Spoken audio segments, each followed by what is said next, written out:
Does DNA prove that humans are related to turnips? Well, this is not a spoof question, I promise you. It's actually genuine. I'm going to give you some simple scientific information on DNA, and then at the end of the video, please let me know if you believe humans are, as many do believe, related to turnips. So, did you know that every hair on your head is numbered?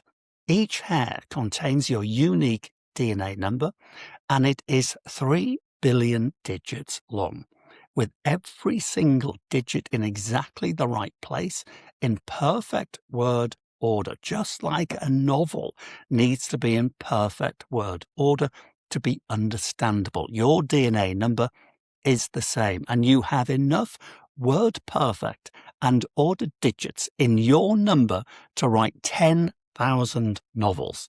So that's 10,000 books worth of information in just one microscopic section of one strand of your hair several times over. Only you, by the way, have this number.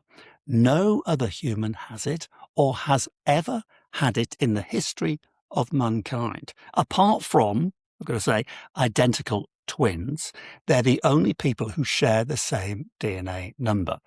And if you were to print your personal DNA number onto a car registration plate, a normal car number plate is about 7 digits and measures 20 inches long. Then your human personalized number plate would be 300,000 miles long, long enough to wrap itself around the Earth 12 times. And if you were to drive the whole length of your DNA number, doing an average of 7,500 miles a year, that's the average distance a UK driver travels in their car per year, then it would take you 40 years to drive from one end of your number to the other. And that's just one hair. You have that unique and individual identifiable number printed throughout your body 30 trillion times. Word number perfect every time. 30 trillion is about 300 times the amount of humans that have ever existed on Earth since the dawn of time in one hair. And your DNA number is not just a number, it's like a computer code, a program system that runs your body just like a computer does, telling it when to grow, how to grow, repair, move, and think, sending instructions around the body millions of times a second and regenerating itself constantly. DNA is effectively nanotechnology, millions of years in advance of any technology we can even dream of inventing. No life can exist without DNA. No butterfly, human, insect, tree, flower, or blade of grass can grow without it. And DNA must be formed perfectly before any life can even come into existence. No scientists can make it. No scientists can fully understand it. It's beyond science. But the atheist Professor Richard Dawkins believes that DNA is actually proof that all living things, plants, insects, animals, fish, etc., are related to one another and share a common ancestor. This ancestor is a single bacterium which made itself by accident millions of years ago. No one, no matter how hard they try, can explain how this happened, by the way. That is, they can't explain how life made itself by accident out of non-life with no outside intervention. Oh, and these bacteria are exactly the same as the bacteria that still exists today. You'll find hundreds of thousands of them, unfortunately, in your kitchen sink and all over your worktops. And you'll find them, of course, in toilet bowls and urinals. There'll be countless, millions of them in there. In fact, they are actually everywhere. You can't see them.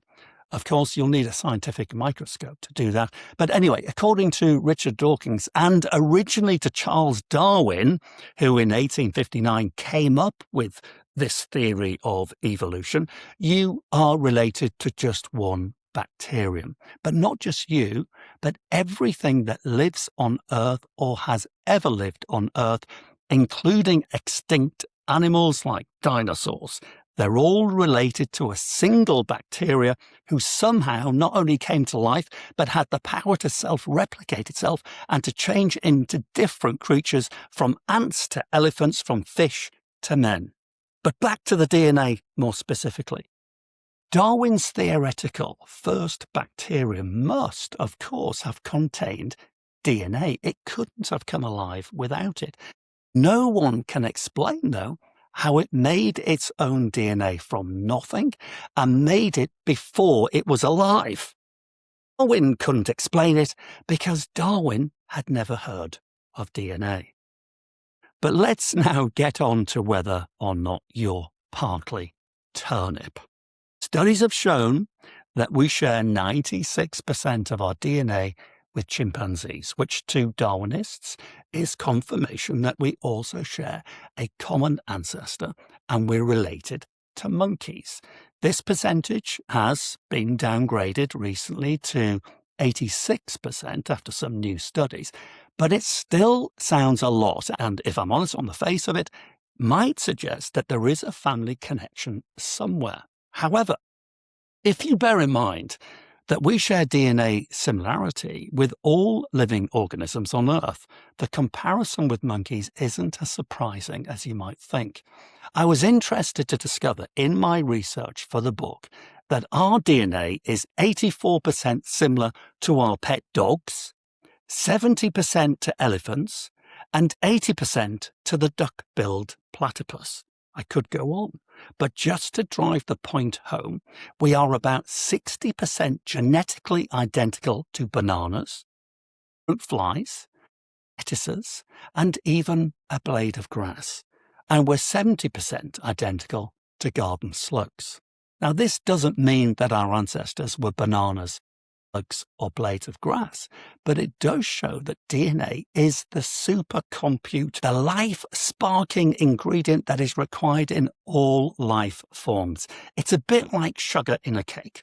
All cakes need sugar, but not all cakes are related.